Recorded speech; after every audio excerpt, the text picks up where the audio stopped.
Welcome, everybody, to another episode of Prepper Talk Radio, radio for the ready-minded, the podcast for the prepared. We have an exciting episode for you today. We have a special guest. He is a master survivalist. He's well known in the survivalist community, and we're going to have him chat with us a little bit about, among many of his expertises, one of them is we're going to focus in on today is foraging, finding food in the wild, and things of that nature. And maybe we'll talk about a few other things depending on how the conversation goes. But definitely want to remind everybody to go hit up our website at preppertalkradio.com and look at our resources that are there. Check out our affiliates and all of our if you're going to get prepared, you might as well get prepared with a discount code. So go to our affiliates, get a discount code, use Prepper Talk, and get 10%, $10. Sometimes it's a dollar amount, sometimes it's a percentage. Whatever you find on our site, you're going to get a discount and you're going to get better prepared. One thing we definitely want to make sure that you're aware of is our new, if you're sick and tired of overpaying for nutritionals, if you're sick and tired of reading labels and having no idea what in the heck's in your products, then you're definitely going to want to check out our new affiliate program at Prepper Talk Radio preppertalkradio.com/good life. We've got some great opportunities. Not only are the products amazing, but the opportunity to be an affiliate. And Scott shares on his TikTok, I like this idea. So instead of it, what's better than an affiliate? A master affiliate or a stacking affiliate. So we definitely want to stack those affiliates and make some more money with good, high quality products and services that are out there. So go check that out at preppertalkradio.com/good life. So let's welcome our guest, Tyler White. This guy he's a legend. Scott and Shane have had him on the show several times, and they're always talking about Tyler this and Tyler that on a regular basis. And I'm just like, I got to meet him at a couple years ago at a conference that we did, and I'm just super excited to have him on the show. He's got a lot of expertise. He's on he can be found on TJAC Survival. Is that what you said? And TJAC Survival and Survival Dispatch. And those Survival are the two Dispatch. Main places. I've been on a bunch of other stuff, but those are the primary so that you guys can follow him. And he's just excellent. He's got a lot of content out there on survival and surviving. And don't you run a weekend deal too? Yeah, I'll take people out. A lot of this started with me just being curious about things and then learning about it, and then other people wanting to learn and then coming to me and asking me to make stuff. So it wasn't really my intent to run these things, but I had people that wanted me to take them out. Everyone wants to learn the skill set, and then they get to the point where they want to actually use it. The only way to use that is to go out with nothing on the land and live there for 3 days, 7 days, however much you got time off. So I started running little weekend classes and then week-long classes with a friend of mine named Dave Holiday down in Escalante. That's cool. I love Dave Holiday too. Yeah.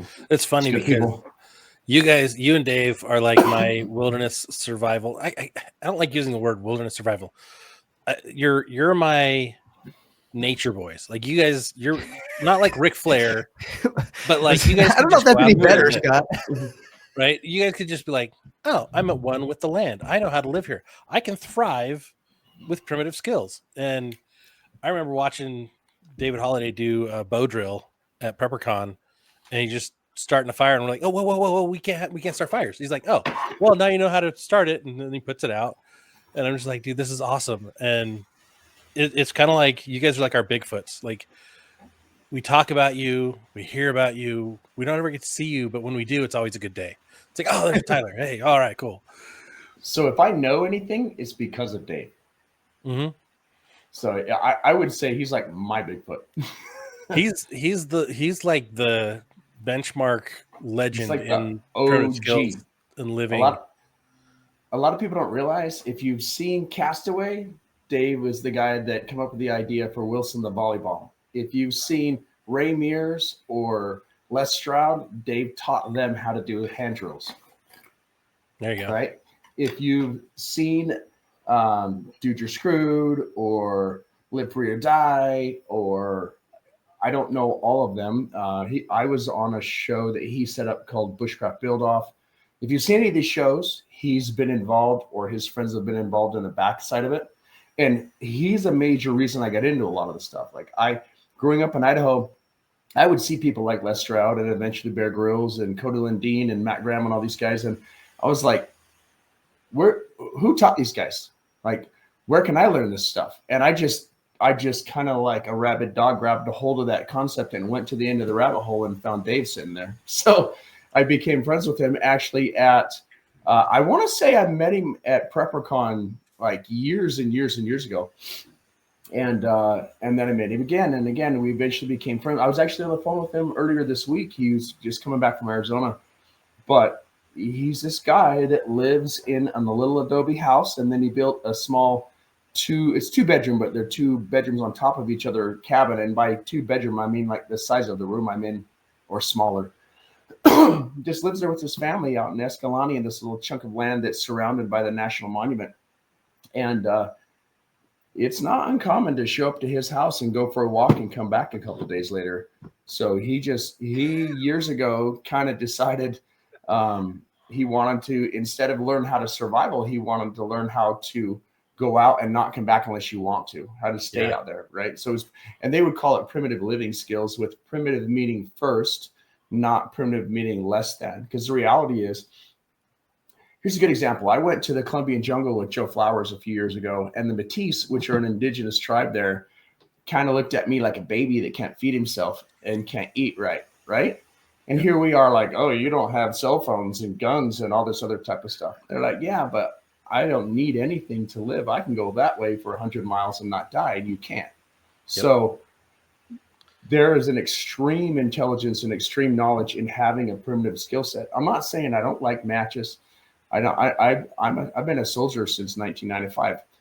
I've carried my ruck. I've shot my guns. I've done noise and light discipline and land navigation and all that other type of stuff. And I'm all about that. I just kind of reached, again, the end of the rabbit hole. And I was like, what's next? And I went and started deep diving primitive living skills. A good, I want to say 15, 20 years ago, I really started deep diving primitive living skills. And I just documented it. That's primarily all my YouTube channel, TJAC Survival, is me documenting learning hand drills and bow drills and friction fires, and then eventually getting to the point where I'm teaching people, and then eventually getting to the point where I was like, I can make this in a controlled setting. Can I go right now without any prompting up the side of the mountain behind my house and come back with friction fire? I can. I've done it a bunch of times.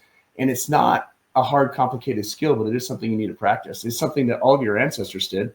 And I can say that. I don't care what the color of your skin is, what continent you come from. I can say that unequivocally for everyone. We all had ancestors that did these skill sets. Yep. And there's kind of this argument that there's this debate on like what's the most important skills. I think primitive skills are the most important, but not necessarily the first ones you should learn. The first ones you should learn should be the easy skills. Primitive skills are the most important because they're the ultimate fallback, right? I was in the Uintas a few years ago, and I was up there hunting elk by myself, and I was a good hard day hike up behind, I think it was Mount Watson and Clyde Lake. And I realized I put my lighter in a really special place where I wouldn't forget it, and it was still in that special place, which is my console in my car. And initially I was like, oh no, I'm not gonna have fire. I won't be able to cook anything. My hot tent won't be warm. But then I was like, let's make a bow drill. Right. And I made a bow drill. I stayed for 7 days. And that was years ago. It was kind of this freeing thing to where I eventually have been able to, luckily enough, go out with people like Matt Graham. I did a running thing he started a few years ago, and I took 2 pieces of cloth. In fact, it was kind of like a blanket like this one right here I got from Afghanistan. I took 2 pieces of cloth, a canteen. We had to take a water filter, even though we didn't need it, and a knife, which I snuck in. I wasn't supposed to.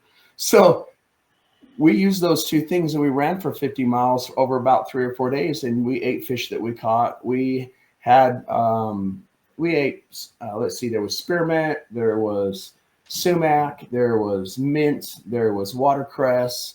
We ate food the whole time. We brought a little bundle of pinole, which is ground up corn, because we were running all day, every day. That's just kind of like stave off the intense hunger. But I was never full, but I was never hungry. And that was kind of a culmination exercise that I was lucky enough to get invited to and film. But I also want to do those things, right? You kind of get to the point in any sport or hobby where you're like, I've been doing this, and I've like if you build an overland vehicle, eventually you want to go drive it, right? If you're learning survival skills, if you like shooting, eventually you want to go to the range, and then you want to do shoot houses and more dynamic stuff. I've done martial arts for most of my life. Eventually I did full contact. That was fun. And then eventually I quit and moved on to something else. I guess the point with a lot of this stuff is I've been feeding curiosity a lot. Yeah. So when you started going out, what was, especially like with your 7-day trip, and your time with Matt, like what were the realizations? What were the biggest takeaways from those experiences? you can do it. It's not that hard. You don't need all the crap you bring. And then going back to and it's easy to get lost. Right. I got a story there, but anyway, go ahead. Well, let's come back to that. But you said that you don't need to learn the most primitive first, but what the easiest skills? You mentioned the easiest skills first. What would you say the easiest skills? Okay. I realize and acknowledge I'm not normal. Okay. So if we can start with that premise, I think normal or average, and I'm talking about statistically normal, you should learn how to use a lighter. You should learn how to use flint and steel. You should learn how to make tinder and kindling in a basic shelter. You should learn the lower level Boy Scout stuff because that's the most reliable, right? Like I don't have a problem going out without, I've got stuff sitting here without a bow drill or just taking a knife with me and just make a bow drill while I'm out there. I'm comfortable with that. I don't think basic or beginning people should do that because I think it's dangerous. So I think if you're just starting out, you should learn, like understand fire science, understand fire is a chemical reaction made from oxygen in combination with heat and fuel. Understand that if you have a fire and you put something on it, you just took the oxygen away and you suffocated it, right?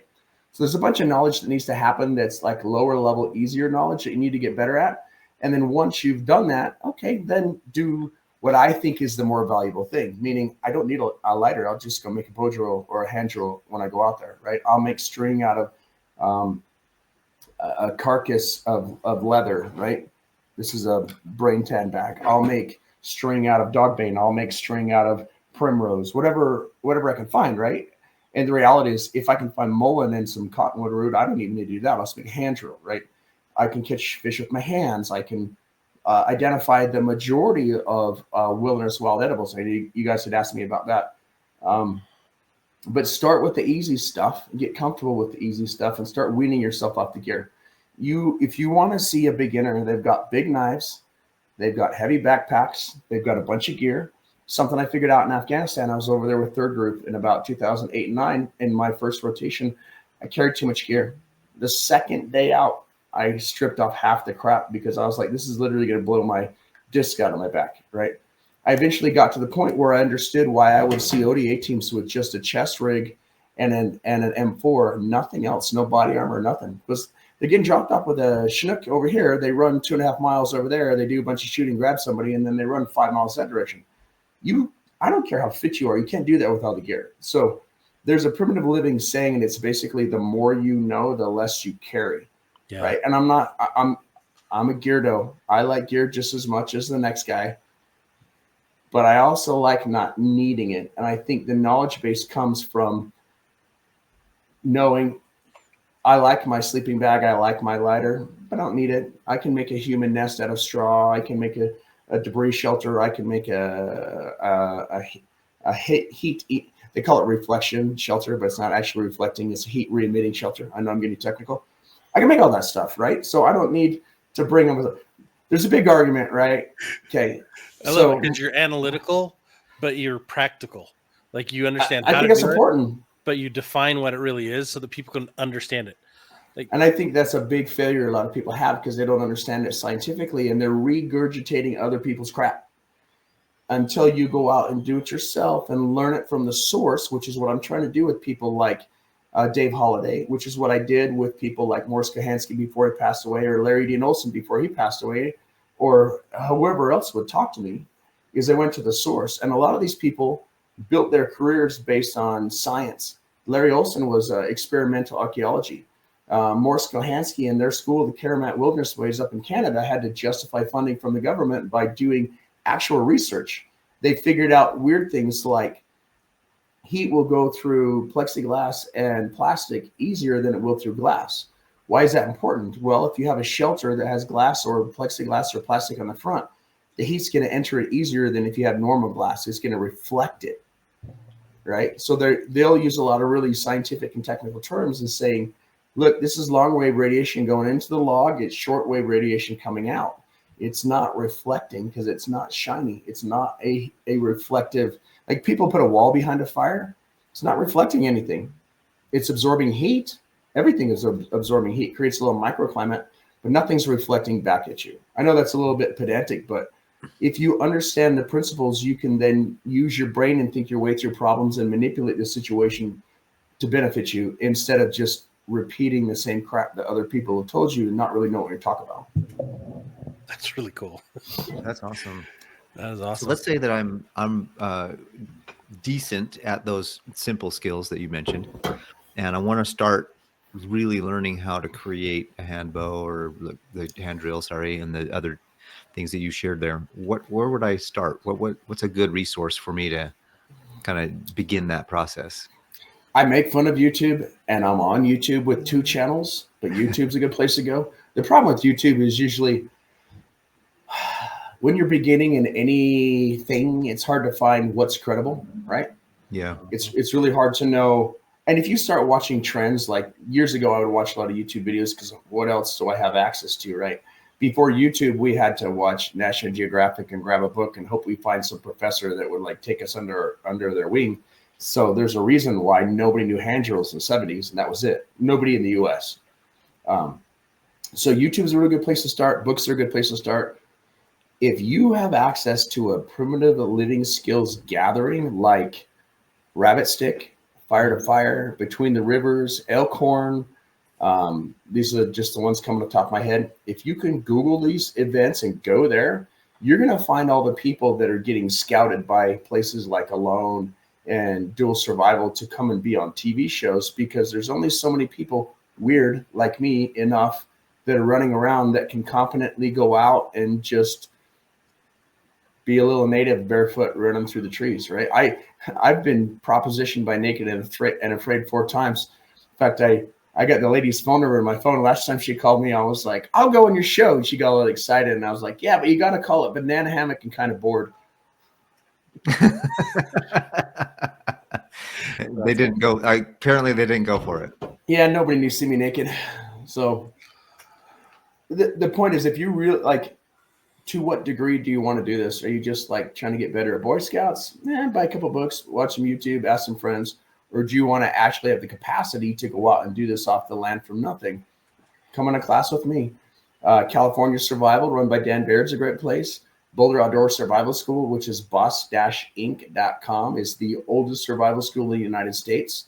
Kyle Thompson is a friend of mine that teaches classes here locally. You can find him on Facebook. I teach classes. I don't set up classes. I know this sounds weird. I wait till someone comes to me and says, I want to learn these things for this many days.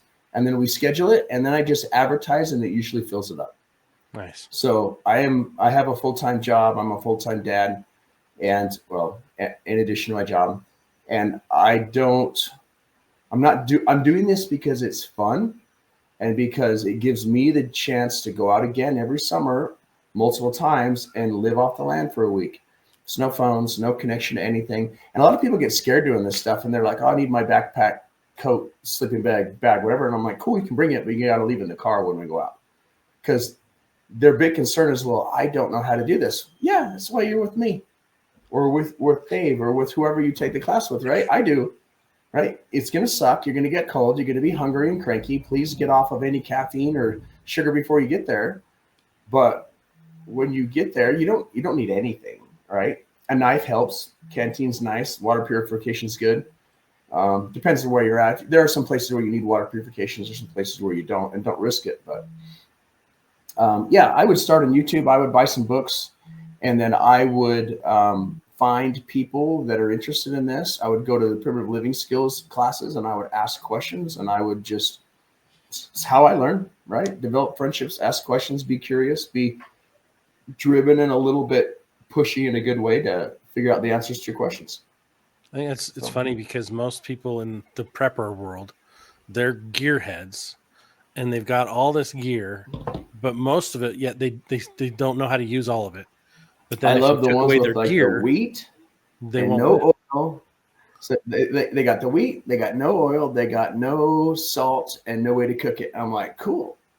And no way to grind it, right? That's going to go bad, and you're going to throw it away. And you just spend a bunch of money on. I think you need pragmatic utilitarianism with a lot of that stuff. A lot of the preppers, bro, go downstairs, crack open your prepper supply, and integrate it into your food channel. Right? Eat it. You might find out this is horrible. It makes me feel sick. This is just pure carbohydrates. I can't do this. Okay. Now that it's gone, buy better, right? Mm-hmm. You don't know unless you practice and use stuff. I have canned meat. I have corn chips. I have rice. I have food that I eat. I have a big freezer full of meat. And that's not very good from a prepper perspective, right? But at the same time, I can run a generator for a few days. And if we get to that point, I can dry that over a fire and have dried meat, or I can have a big barbecue, right? I can make that stuff last because I'm taking a primitive skill and I'm applying it to a modern day technology to solve a problem. I think that's the biggest gap, I think, for most people is we don't learn the skills, so then we can't adapt, right? If we don't have the ability to adapt and know what we're doing in that process, we're going to fail. Our food's going to fail. Our fuel or whatever else we're using is going to fail. And if that fails, we're done. I look back, I deluge or however I got into this. When I was honestly 10, I read My Side of the Mountain. And that I was like, dude, I'm quitting society and I'm moving out into the wild. That's my goal. And my mom's like, no, you can do scouts. I'm like, that's not good enough. But then the wilderness survival merit badge was like, dude, this is awesome. And every time we go camping, I'd be the one that's like, I'm going to build my own shelter. And they're like, no, dude, you can't do that in this location. They'll get mad at you. Oh, you can't do this. Watch me. I'm like, so I stopped bringing a tent and I just started bringing just a little tiny tarp sheet. And they're like, where's your tent? And I'm like, I don't need it. And they're like, you need a tent. It says on the checklist, you got to have these things. And what's funny is like, fast forward, that kind of got me into survival. And then that transitioned me into more of the prepping side. But then meeting you at that point, I'm like, I've got these big bags. And you're like, why do you have all this stuff? I'm like, well, to be honest, I don't know anymore. And I've got to improve some stuff big time. And that was another question I want to bring up is like, in my pursuit of like doing hand drills, like I've tried doing bow drills in the wild and I've sucked. I've been terrible. Let's go. I'll take you down on Provo. So are there different woods that are better, or is it just the implementation of the tools? There's a guy that did a bunch of science on this. He basically took a bunch of wood types and increased it by 10 degrees over time to figure out when they ignite. And that's how we figured out the answer to that question is yes, which we probably didn't need to do that, but that was one of those justifying funding from the government type of things. My favorite wood type locally for a bow drill is sagebrush.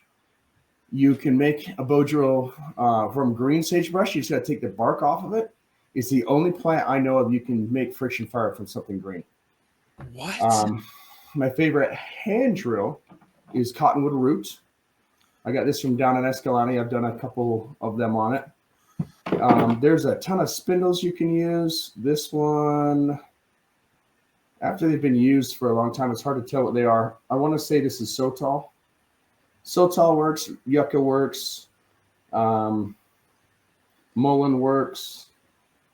There's a bunch of stuff that works. Basically, you need something straight and a lot of times pithy in the middle.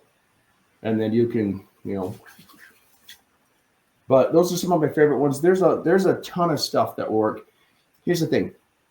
Any two things that you rub together fast enough is going to catch on fire eventually, right? Right. The problem is, in order to catch asbestos brakes on fire, you have to put it on an 80,000-pound semi and drive it down the hill for a long time. So it's better to use the easier stuff to bust a coal than it is to use the hard stuff. And around here, cottonwood roots, mullein, for hand drills, bow drill would be sagebrush on sagebrush. You can do juniper on juniper. Down in Arizona, you can do yucca on yucca, sotal on sotal, because they have this giant yucca. here we have these little baby size yucca. So what you'll end up doing is getting like a giant thing of willow and then put a yucca plug on it, wrap some cordage around it, and bust a coal that way. The bow itself, I like to use something green and springy, and then after I make the fire, I fire harden that bow with the fire that I made by the bow, and then I just reuse the bow again and again and again. I have bows that are like 10 years old or more that I just keep using because they were willow that I took a long time sitting by a creek and carved and made it all pretty and everything, and then fire harden it so it's springy even when it's dry. And then I just keep replacing the spindle and the hearth board because I keep using the spindle will go first, it'll shrink. Or the hearth board, if it's small, you'll run out of holes. I actually ran out of holes on this one and I cut them all off. And I started doing holes again, kind of up the middle, if you will. I have more chunks of this stuff. I just like that one, so I kept using it. So cottonwood root, like you're just the actual root, like you dig it up. Yeah. And if you can mark it with your thumbnail, my camera's a little bit, you can't see it. There's a mark right there with my thumbnail. If it's fast growing and you can mark it with your thumbnail, then it's soft enough that you can do a hand drill. If it's pithy or almost punky, then it's too soft and it's going to break off in chunks and it's going to compress. You got to think about these are fibers, and if you compress the fibers, they can become hard. So if it's soft enough that it breaks up, it's good. But once it's so soft that it compresses and hardens, it just goes. And a lot of people will try to grind through the squeaks instead of just fixing them. But if you just fix them, you'll bust a coal. If you grind through them, you might bust a coal, right? Okay. It's easier to. I heard this Ray Mears saying. I'm sure he stole it from somebody else. 10% extra effort equals 100% extra comfort. So just spend a little extra effort. Make the bow roll like a marble on a clean floor, right? Get your technique down and just be nice and calm. You'll bust a coal in 30 seconds or less. Wow. So it's pretty simple. Wow. If you know what you're doing, it's simple. So we all need to learn more primitive skills.